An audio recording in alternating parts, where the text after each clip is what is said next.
órganos del oído, como los receptores acústicos, los receptores vestibulares y los barorreceptores de los senos carotídeos y la aorta. Estos mecanorreceptores mandan un potencial de acción cuando el tejido es modificado, cuando el tejido es oprimido o es dañado. Los termorreceptores básicamente van a estar encargados de detectar el calor y el frío. Los nociceptores van a ser los encargados de detectar el dolor. Mayormente son terminaciones nerviosas libres. Los receptores electromagnéticos, que van a ser los encargados de detectar la luz. En este caso vendría siendo en la visión los conos y los bastones. Y los quimiorreceptores, que mandan su potencial de acción cuando cierta sustancia ingresa. Aquí podemos ver los tipos de receptores que hay. Las terminaciones nerviosas libres, los receptores de las terminaciones vulvares, el receptor táctil piloso, un corpúsculo de Pacini, corpúsculo de Meissner, corpúsculo de Krauss, órgano terminal de Ruffini, el aparato tendinoso de Golgi, que se encuentra en el tendón, el huso muscular, que se encuentra en los músculos. Las terminaciones nerviosas libres igualmente se encuentran dispersas por todo el cuerpo. Los corpúsculos de Meissner son abundantes en zonas cutáneas sin pelo. Los de Krauss se encuentran en el tejido submucoso de la boca, la nariz, ojos, genitales, entre otros más. Y los corpúsculos de Pacini son numerosos en la mano, en la piel, en el pie, exactamente en las zonas más sensitivas del cuerpo humano. Cada tipo de receptor resulta muy sensible a una clase de estímulo sensitivo para el que está diseñado. En cambio, es casi insensible a otras. Esto quiere decir que la sensibilidad que tiene la terminación libre no la va a tener un corpúsculo de Pacini, y mucho menos va a tener la misma sensibilidad el huso muscular que el aparato tendinoso de Golgi, a pesar de que están muy unidos o están mutuamente relacionados, pues el huso muscular se encuentra en el músculo y el aparato tendinoso de Golgi en el tendón. La modalidad de sensación es básicamente los tipos de sensibilidad. Aquí podemos encontrar el gusto, la visión, el olfato, el oído, todas las que ya les he mencionado. Cada fascículo nervioso termina en un punto específico del sistema nervioso central, y el tipo de sensación vivida cuando se estimula una fibra nerviosa queda determinada por la zona del sistema nervioso a la que conduce esta fibra. Es decir, si tenemos una recepción sensitiva, esta podría almacenarse en la área somatosensitiva 1 o somatosensitiva 2. En cambio, si es una información motora, va a quedar en el área motora o en el área premotora. Al igual que si es una sensación olfativa o de vista, va a quedar guardada según sea su terminación nerviosa. Esta especificidad de las fibras nerviosas para transmitir nada más que una modalidad de sensación se llama principio de la línea marcada. Ahora, para que estos receptores sensitivos funcionen, tendrá que haber un estímulo. Este estímulo excitará al receptor. Esto tendrá un efecto inmediato. Esto modificará el potencial de acción de la membrana, también llamado potencial de receptor. Este estímulo puede venir de 4 formas. Una deformación de membrana que abra los canales iónicos, en este caso en un corpúsculo de Pacini. Producto químico que abra los canales iónicos, en este caso en el olfato y el gusto. Temperatura de membrana que modifique la permeabilidad, en este caso calor o frío. Y la radiación electromagnética, en este caso la luz, que la luz va a excitar los conos y los bastones. Y aquí podemos ver el potencial de membrana en reposo. Podemos ver que cuanto más asciende el potencial de receptor, es decir, el potencial de acción de la membrana, se vuelve mayor la frecuencia del potencial de acción. Es decir, el potencial de acción está subiendo. Una vez que cruza el umbral, manda un potencial de acción. Pero mientras más va creciendo, estos potenciales de acción también van creciendo. Como pueden ver, en este caso los potenciales de acción más o menos llegan a un máximo de 40-50 milivoltios. Pero en una amplitud máxima del receptor, este puede llegar a 100 milivoltios. Y que llegue a esto no siempre es beneficioso. Lo que se me viene a la cabeza es un ejemplo de dolor. El dolor es un estímulo persistente. Este está y vuelve a hacer sinapsis por una cadena reverberante y sigue aumentando el dolor y aumentando el dolor. Sigue creciendo el potencial de receptor y por ende siguen creciendo los potenciales de acción. Por eso no siempre es tan buena una amplitud máxima del receptor. Y pues aquí vamos a ver un ejemplo. Aquí podemos ver el corpúsculo de Pacini. Si nos devolvemos, podemos notar que el corpúsculo de Pacini se encuentra rodeado por grandes capas, ¿no? En este caso solamente hay una capa. Podemos ver que está la fibra nerviosa amielínica y inmediatamente se empieza a mielinizar. Pondremos un ejemplo que este corpúsculo de Pacini, como es un mecanorreceptor, va a tener un estímulo en esta parte. Al ser estimulada esta parte, va a ir directo a la fibra nerviosa, en esta parte la mielínica. Aquí abrirá los canales de calcio, porque este corpúsculo de Pacini tiene un potencial de acción o una estimulación gracias a la deformación de la membrana. Entonces se deforma la membrana del corpúsculo de Pacini, abre canales de calcio, el calcio es positivo, adentro de la fibra nerviosa es negativo, entonces al ingresar positivo va a cambiar los milivoltios dentro, haciendo un potencial más positivo. Este empieza a viajar, poco a poco la membrana se va a despolarizar. Poco a poco es un decir, porque estas acciones pasan muy rápidas. Poco a poco se empieza a mandar el potencial de receptor hasta que llega al primer nódulo de Rambier. El flujo corriente local va a despolarizar la membrana de la fibra. O sea, va a ir despolarizando todo esto, desencadenando los potenciales de acción. Llega aquí, despolariza y empiezan los potenciales. Aquí podemos ver la relación entre la amplitud del potencial del receptor y la intensidad de un estímulo. Mientras más amplitud de potencial de receptor haya, más intenso será el estímulo. Podemos ver que va creciendo la amplitud de potencial hasta llegar a una intensidad máxima de 100. La frecuencia de los potenciales de acción rápidos les dota la sensibilidad frente a experiencias sensitivas muy débiles, sin llegar a una frecuencia máxima de disparo hasta que la experiencia sea de tal magnitud. Ahora vamos a la adaptación de los receptores. Cuando se aplica un estímulo sensitivo continuo, el receptor responde al principio con una frecuencia de impulsos alta y después baja cada vez hasta que acaba disminuyendo la frecuencia, también llamado fatiga. Aquí podemos ver unos cuantos receptores de la cápsula articular, el hueso muscular, un corpúsculo de Pacini y un receptor de pelo.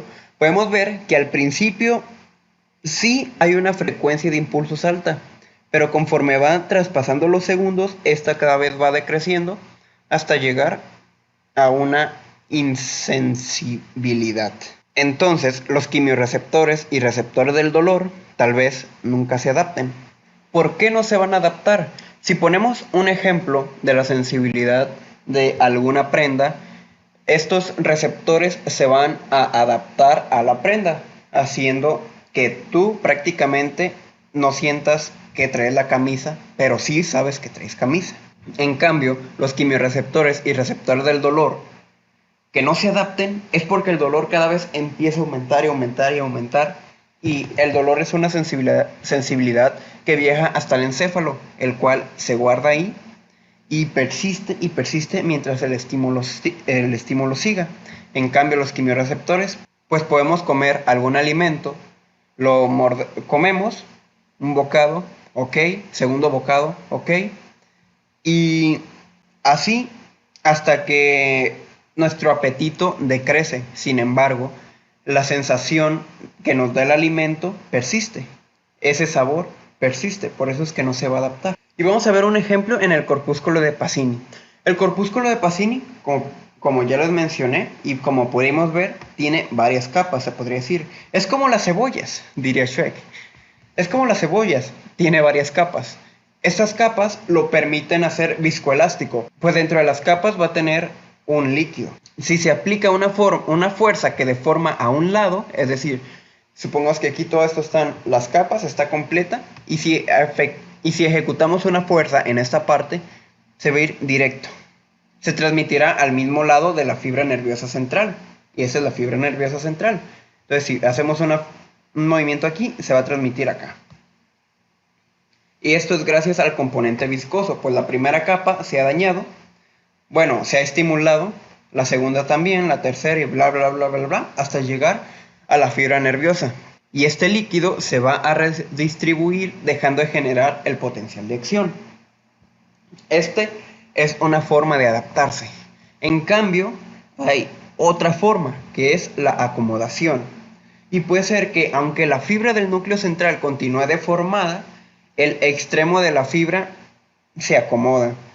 Es decir, esto es gracias al lento cierre de los canales de sodio, pues ya no hay una estimulación que permita mantener los canales de sodio abiertos, por ende, pues se van a cerrar y el sodio se va a ir expulsando. Y así se logra una adaptación, en este caso en los corpúsculos de Pacini. En los receptores de adaptación lenta siguen transmitiendo impulsos hacia el cerebro mientras sigue presente el estímulo. Un ejemplo es de la mácula del aparato vestibular, del dolor, de baroreceptores de los cuerpos carotídeos y aórticos. Como les comentaba, el dolor va a persistir mientras este mecanismo que nos ejerza dolor siga. Y en cambio, los baroreceptores van a seguir activados siempre y cuando no se regule la presión arterial. Mientras tanto, los receptores de adaptación rápida detectan cambios en la intensidad del estímulo. El corpúsculo de Pacini resulta importante para comunicar al sistema nervioso de deformidades rápidas en un tejido. Sin embargo, no informa constantemente. Los receptores pueden predecir siempre y cuando se conozca la velocidad que tiene lugar un cambio en la situación corporal. Sin esta predicción, no podríamos caminar. ¿Por qué? Porque el cuerpo predice que al mover la pierna izquierda, excitar la pierna izquierda, va a inhibir la pierna derecha para que una pierna dé un paso y la otra se quede atrás. Y por último, se me hace sumamente importante analizar esta tablita. Aquí podemos ver los tipos de fibras. Esta clasificación va a ser sumamente importante para conocer los receptores que vamos a ver a continuación. En este tema no, pero en temas siguientes sí. Aquí se dividen en mielínicas y amielínicas. Amielínicas, hay que recordar, es que no tienen mielina. Se dividen en diámetro, en micrómetros, desde 0,5 a 20, en velocidad de conducción, desde 0,5 metros por segundo a 120 metros por segundo. Aquí podemos ver la clasificación general en un tipo A y en un tipo C. Básicamente las de tipo A van a ser mielínicas y las amielínicas van a ser de tipo C. Pero esta clasificación general no va a ser tan importante. Necesitamos aún dividirlas más, que se van a dividir en alfa, beta, gamma y delta. Pero si queremos dividirla más, en una clasificación de nervios sensitivos vamos a tener de 4 tipos, que el primer tipo se va a dividir en A y B. Y pues el tipo 4 solamente va a ser de las amielínicas, mientras que los primeros 3 tipos van a ser de mielínicas. Y aquí podemos ver las funciones sensitivas, las pueden apreciar poniéndole pausa.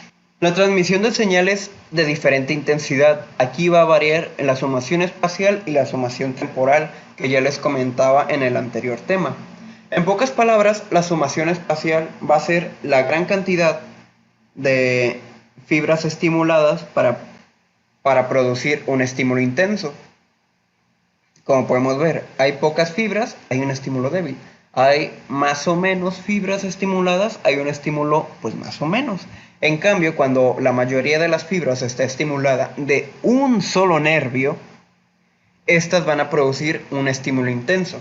En cambio, en la sumación temporal van a contarse no solamente una fibra, no solamente un nervio, sino varios. Es decir, la sumación temporal es la suma de más de un nervio, de más de un impulso proveniente de otro origen.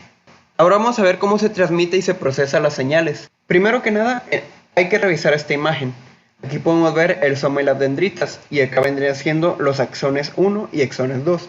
Aquí es nervio A, B, C y D. El campo de estimulación va a ser la zona neuronal que estimula cada fibra nerviosa. El campo de estimulación de este nervio es solamente este. Sin embargo, también manda señales axónicas a otros nervios, y al igual este. Su campo de estimulación es esta, sin embargo va a mandar fibras axónicas a otros nervios. Supongamos que necesitamos una descarga en cualquier neurona. Para lograrlo necesitamos 6 botones sinápticos. Entonces aquí tenemos 1, 2, 3, 4, 5, 6, 7, 8, 9, 10. En esta tenemos 10 botones sinápticos. Estos 10 botones van a producir una estimulación muy alta, porque solamente ocupamos 6 para estimularla, en cambio hay 10. Pero está mandando estimulación a otros nervios. Aquí se llama la estimulación facilitada. ¿Por qué? Porque está apoyando, estimulando este nervio y también está estimulando el nervio 2. Tenemos una sumación temporal para registrar un potencial de acción. Aquí podemos encontrar de dos, o una divergencia o una convergencia.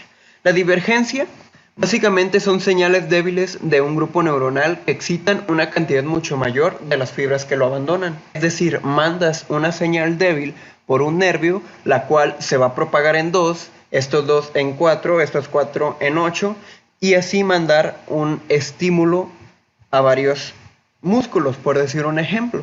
Decir que la divergencia está ocasionada por los nervios motores y la convergencia por los nervios sensitivos.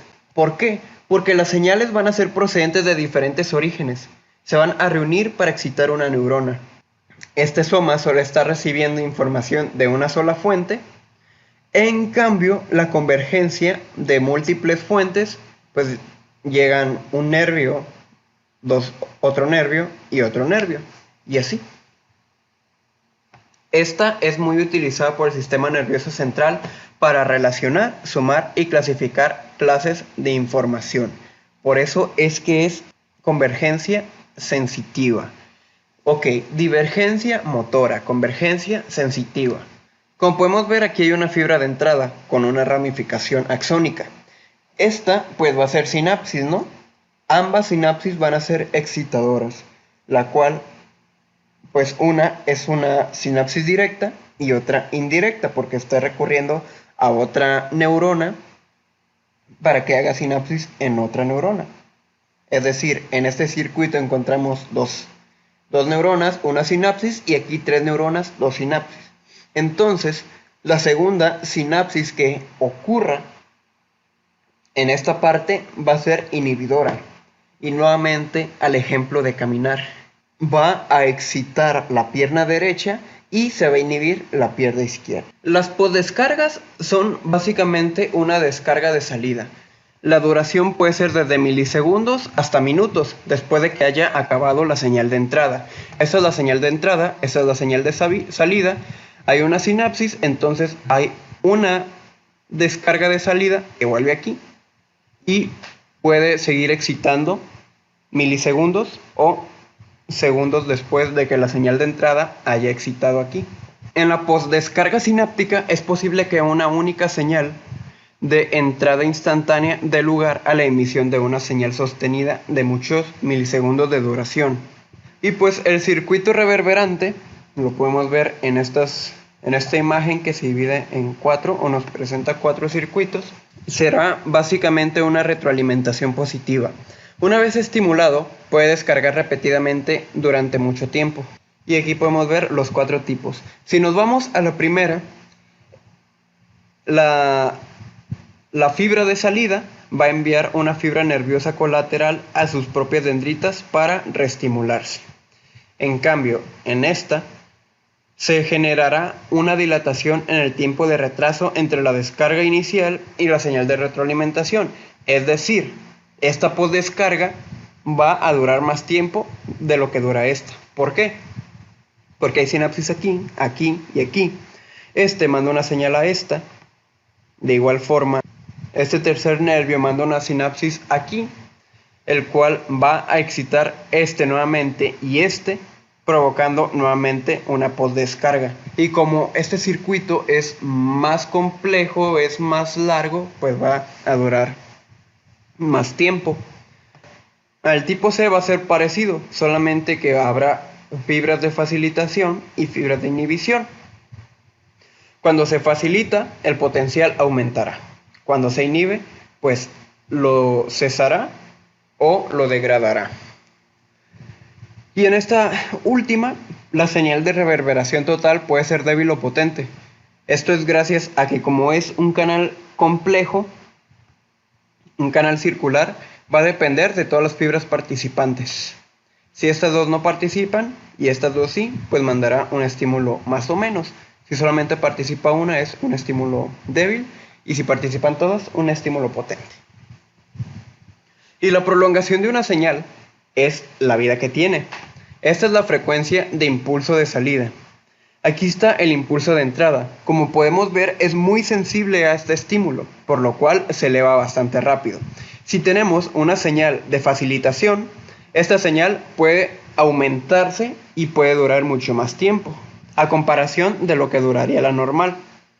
En cambio, si es inhibido, sí se generará el impulso, sin embargo, tendrá un corto tiempo, gracias a la inhibición.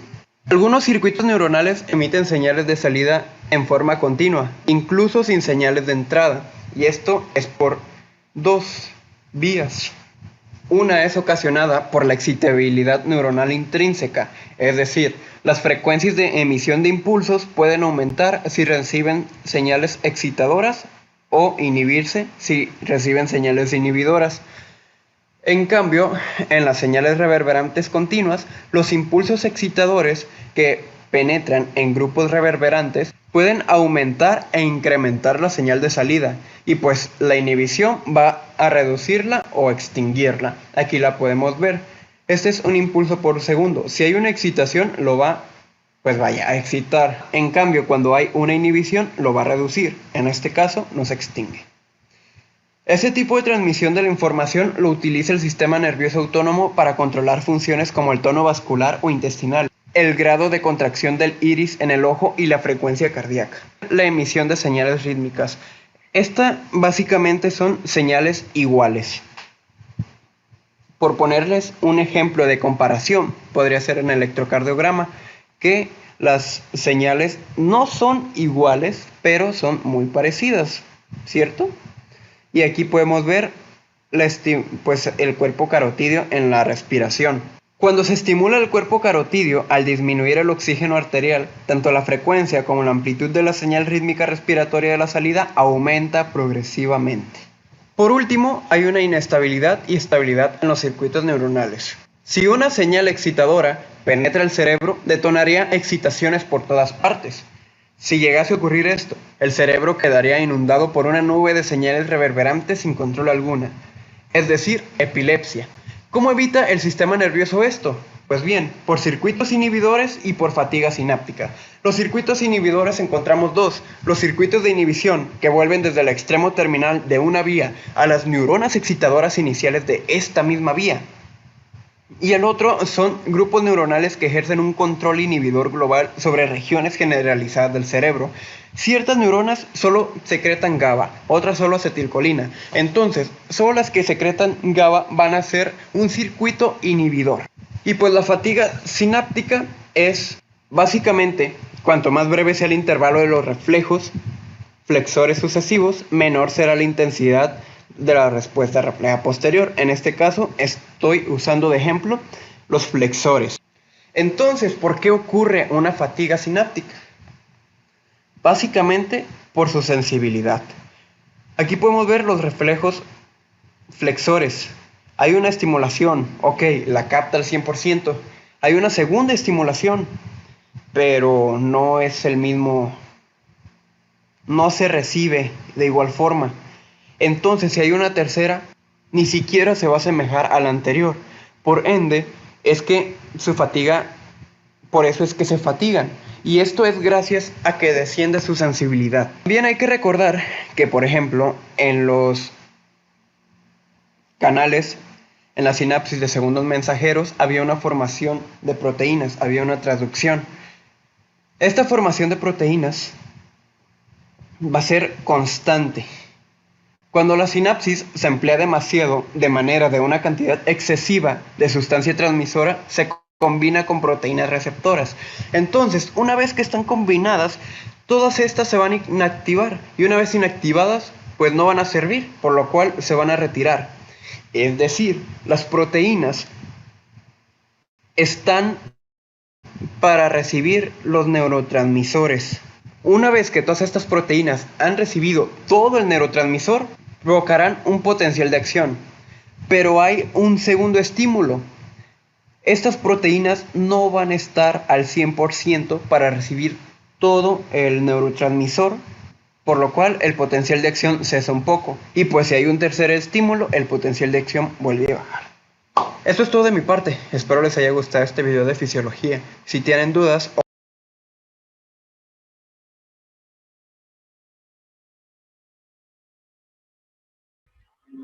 ¿Entendieron, chicos? Súper espectacular estaba la explicación. Pero para comprender mejor tienen que leer el capítulo 48, 47, para que les pueda servir como una guía. Pero está así muy buena ¿cómo se dice? El video este está muy bueno. En comparación con los otros videos que vi, que para mí estaban más incompletos. Esto habló inclusive de la fatiga y porque es que muchas veces no podemos tener inclusive una respuesta más activa ante ciertos estímulos. Y es por la disminución misma de todos los neurotransmisores y demás, ¿verdad? Que van a estar ahí presentes. ¿Entendieron, chicos? Sí, profe. Bueno. Y les voy a mostrar un video más. Y el último que dice sensaciones somáticas tipo 2, ese es el que nosotros ya desarrollamos todo ya. Y que incluye capítulo 48, un poco del 48 y un poco del 49. Con la profe Marina ustedes dieron todo lo que es cefalea y demás. Crisis migrañosa.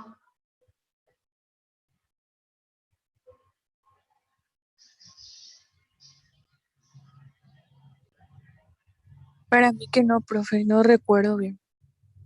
Ah, ok. No, profe, Porque todavía no. Yo creo que no, todavía no dieron, porque la verdad que eso forma parte, un poco, o sea, en realidad, hasta cefalea yo tengo indicador, ¿verdad? No, en mi programa no aparece nada de crisis migrañosas y demás, porque ustedes capaz iban a hablar un poco más de eso en neuro. Pero en este video, en el video que yo les pasé ahí en la plataforma, hablo también un poquitito sobre eso, para que escuchen nomás, ¿verdad? No les voy a preguntar nada de eso en el examen. Va a ser así más general nomás mis preguntas. Bueno, les voy a mostrar el otro video y después ya están libres. Si no tienen preguntas, pero escuchen y si es que tienen preguntas y me hacen sin ningún problema. ¿Tienen pregunta ahora? no, doctora. No, profe. Bueno, más que repasar una vez más. Tienen que leer el libro, sí, tienen que leer y después escuchar este video. Y se les va a abrir la mente. Porque es medio densito y ahí es larguísimo el capítulo 47. ¿Ya vieron ya el capítulo 47? No terminé, justamente. Largo es, bastante largo es el capítulo 47. Entonces, lean una vez por lo menos y después váyanse a estos videos. Y a la clase.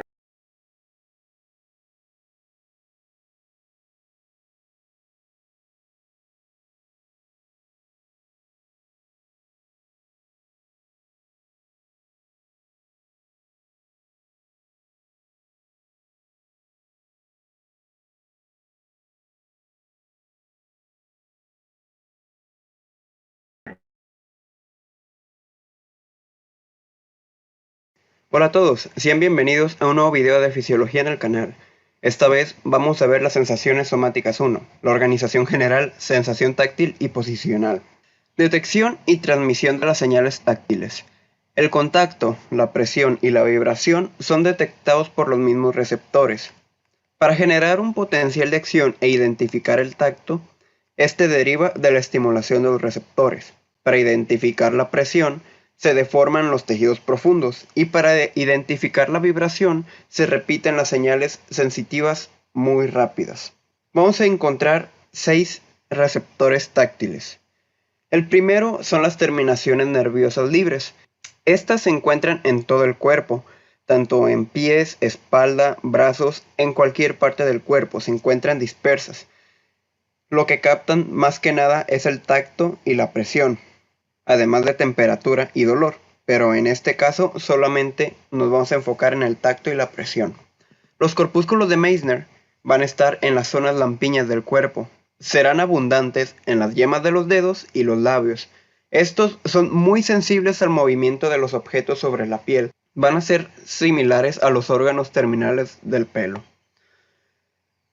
Vamos a encontrar también receptores de terminación vulvar, discos de Merkel y receptor en cúpula de higo. Los primeros, los discos de Merkel, van a estar acompañados mayormente con los corpúsculos de Meissner. Estos van a suministrar señales estables que captan un contacto continuo de objetos contra la piel. Aún así, estén unidos a corpúsculos de Meissner o no, estos discos de Merkel pueden estar en zonas lampiñas y en zonas donde haya pelo.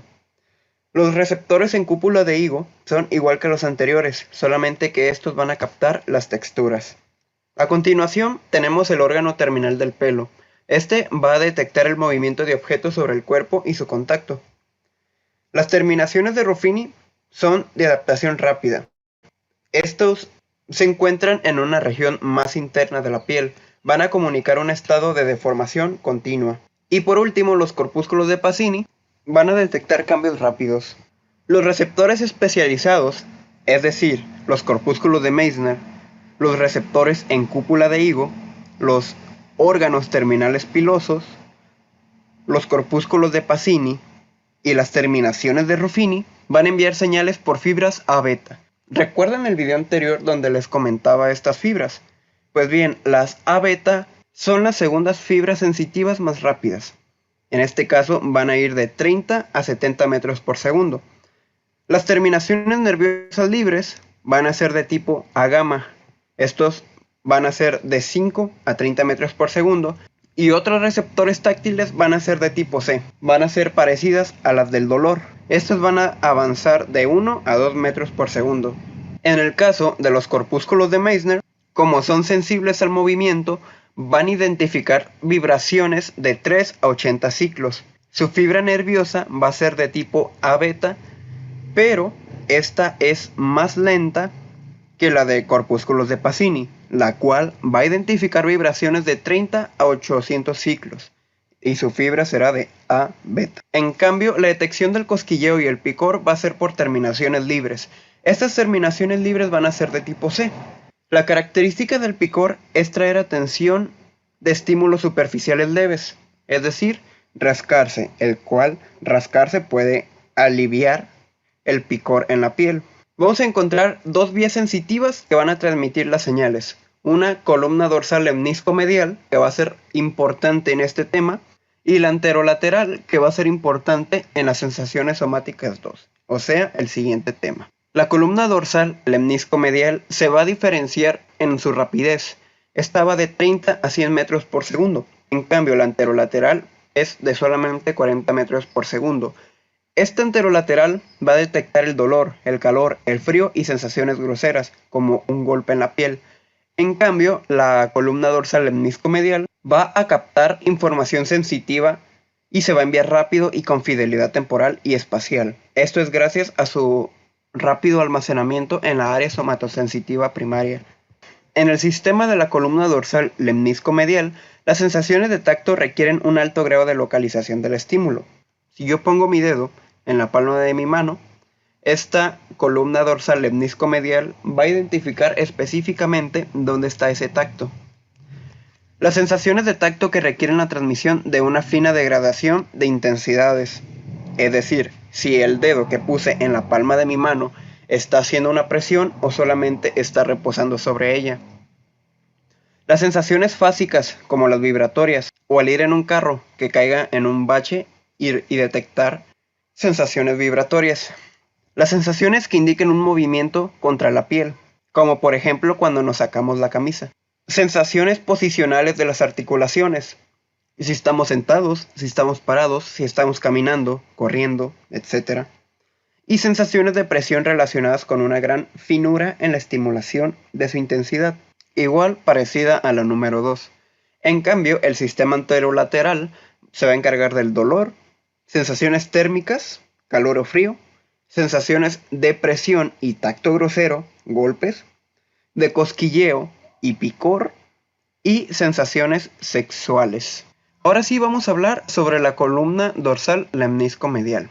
Aquí en esta imagen podemos ver los nervios raquídeos.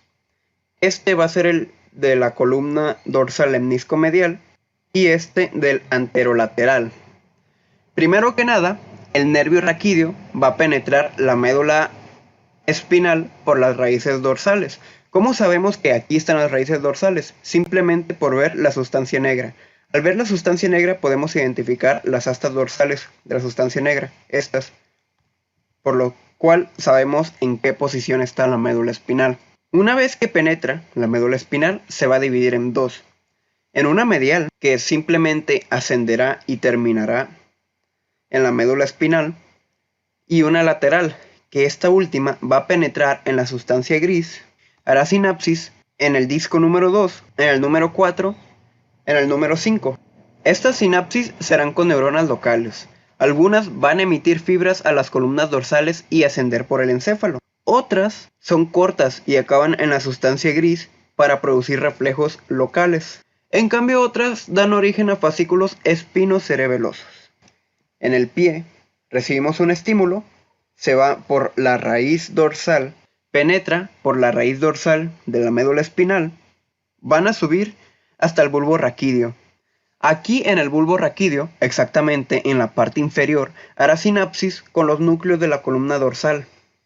Que estos núcleos de la columna dorsal de igual forma van a ascender de la misma forma por todo el bulbo raquídeo, traspasar el lemnisco medial, llegar a la protuberancia, mesencéfalo y encontrarse en el complejo ventrovasal del tálamo. Una vez aquí, hará sinapsis para mandar las sensaciones a la área somatosensitiva primaria.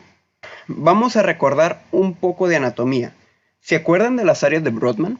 Un tema que vimos en primer semestre.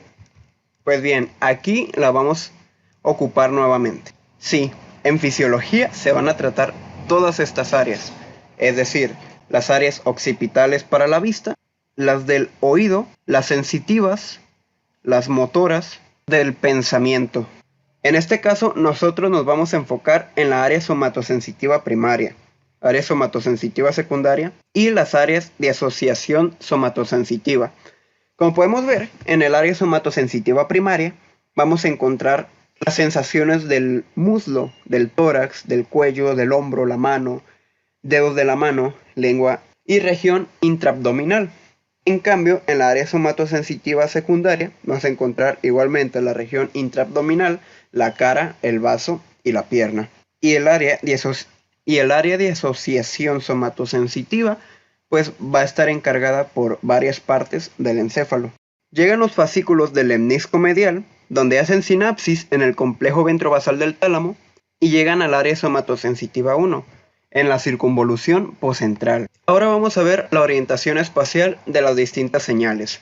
Aquí podemos ver líneas. Este es un corte coronal donde podemos ver las líneas y la línea más grande que otra, más larga, significa que hay una mayor sensibilidad en el área somatosensitiva 1. Entonces podemos ver que los genitales tienen muy poca sensibilidad. En cambio, los dedos del pie, el pie, la mano, los labios, la lengua y el pulgar son órganos sumamente sensitivos para el área somatosensitiva primaria. La corteza se va a dividir en 6 capas. Una señal sensitiva entrante va a excitar la capa número 4. En cambio, la capa número 1 y la número 2 van a recibir señales de entrada difusas inespecíficas de centros inferiores del encéfalo. Controlará el nivel de excitabilidad de las regiones respectivas estimuladas.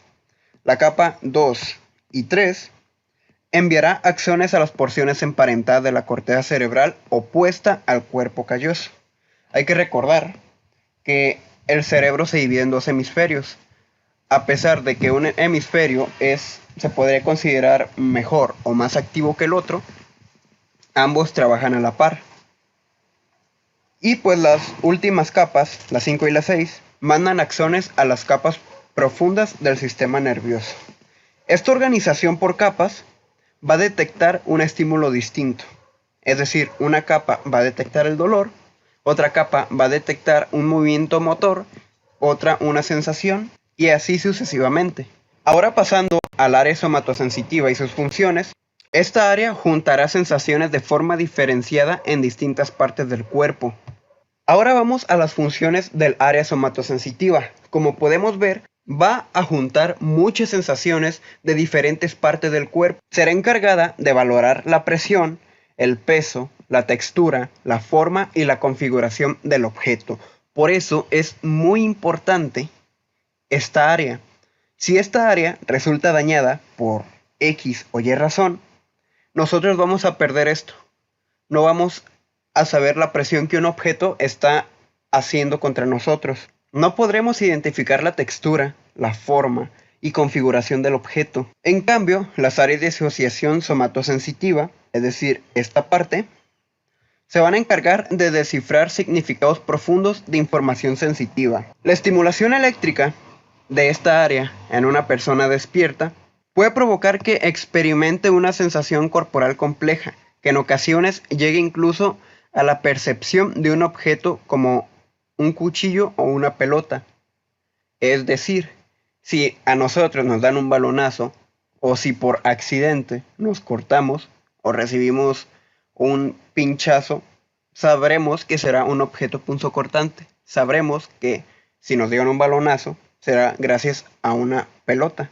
Esta área será muy compleja, pues recibirá señales tanto del área somatosensitiva primaria, los núcleos ventrobasales del tálamo, zonas talámicas, corteza visual y corteza auditiva. Si nosotros tenemos un daño en el hemisferio izquierdo de esta área, vamos a perder la sensación en la mano derecha.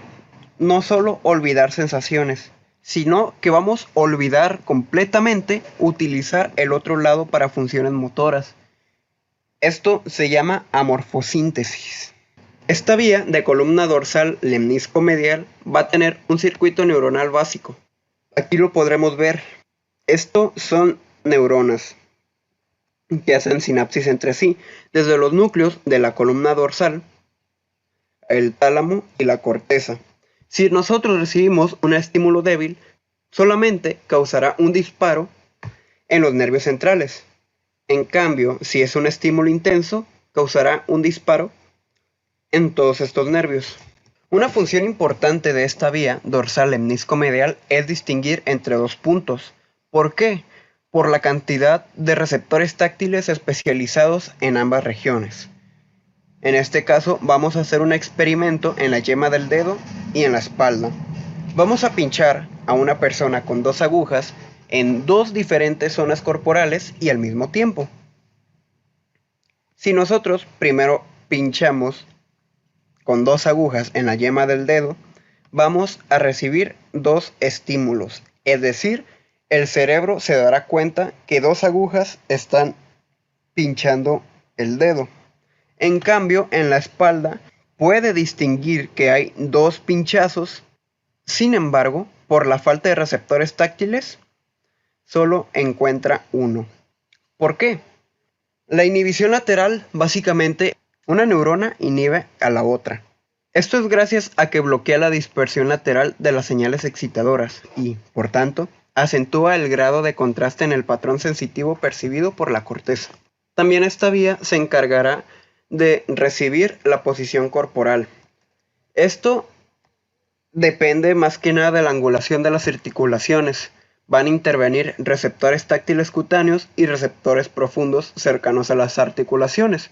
como por ejemplo el uso muscular, terminaciones de Ruffini, corpúsculos de Pacini y órganos tendinosos de Golgi. Especialmente estos dos, Pacini y Golgi, van a detectar una velocidad rápida. Si nosotros estamos sentados, ciertos receptores van a estar activados. Esta activación de esos receptores van a llegar al encéfalo para decir a este mismo que el cuerpo se encuentra sentado, el cuerpo se encuentra parado, acostado, etcétera, etcétera. Y por último, la vía enterolateral. No voy a profundizar porque básicamente es el tema que sigue. Pero así, en esencia, va a transportar tipos que no requieren una localización muy específica. Va a transportar tipos de información sensitiva que no requiere una localización muy diferenciada de la fuente de origen, ni tampoco una distinción en cuanto a las gradaciones finas de intensidad, es decir, el dolor, el calor, el frío y sensaciones sexuales. Por ejemplo, nosotros no podremos decir, ay, tengo frío, porque mi cuerpo, tengo frío porque el entorno se encuentra a 9 grados centígrados, a 2 grados centígrados. Pues no podemos diferenciar la temperatura ambiental, tampoco pues el dolor. Solo podemos decir, me duele mucho, me duele poco, pero tampoco podemos decir, ay, es un dolor y de tantas magnitudes. Y pues sensaciones sexuales tampoco. El dolor, tanto en la falange como los sortejos, de igual forma, va a entrar por la parte dorsal de la médula espinal. Esta atravesará el asta dorsal de la sustancia negra y subirá hacia el encéfalo. Esto ha sido todo. Para siguientes videos les pondré imágenes en HD. Si tienen alguna aportación, duda, déjenmelo saber.